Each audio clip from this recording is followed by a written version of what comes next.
Эл аралык изилдөөлөргө караганда өпкөнү сезгенкен коронавирус кант диабети менен ооругандар көбүрөөк чалдыгат. Адистердин айтымында инфекция кандын коюланып уюп калуусун шарттайт. Кант диабети коюланууга жол ачат. Ошондуктан эндокринологдордун каттоосунда турган адамдар тобокел тобуна кирет.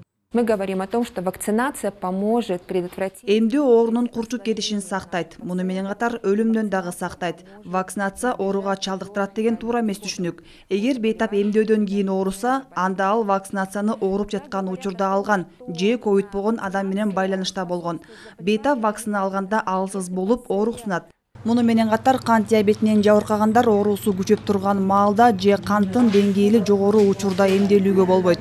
Дарыгерлер бейтаптын абалы турукташканда гана вакцина алууну сунушташат. Эмдөө бул организмдин вируска каршы күрөшүүсүн шарттайт.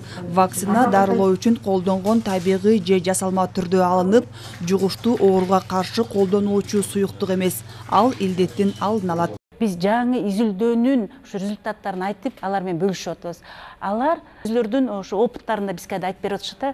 Мынтип айтып койсок болот да, бул деген мындай как дискуссион клуб коюп койдук да, бирин-бирибизге ушу билген илимибиз менен бөлүшүп турган убагыбыз да. Талкууда үй бүлөлүк дарыгерлер борборлорундагы адистер бири-бири менен тажрыйба алмашты. Анткени вакцинанын маңызын ачып берүү ак халатчандардан көз каранды. Аларга ковид жана вакцина боюнча жеткиликтүү түшүндүрмө берүү зарыл. Бул ар бир адам өзүнүн үчүн, өзүнүн ден соолугу үчүн да көп жашаш керек, ушу оорубай, ошол үчүн мен баарын тең ушу чакырат элем да, ошо келип өзүңөр эмеңер менен, эркиңер менен келип алып, ошо эч ким силерди эметпейт да, мындай заставлять этпейт. Адистердин баамында вирус жайдын аптаптуу июль айында күчөшү мүмкүн. Анткени буга чейин 2 жыл катары менен жайдын ортосунда коронавирус жуктургандардын саны көп болгон. Илдеттин жайылуусун алдын алуунун бирден бир жолу эмдөөдөн өтүү керек дешет дарыгерлер.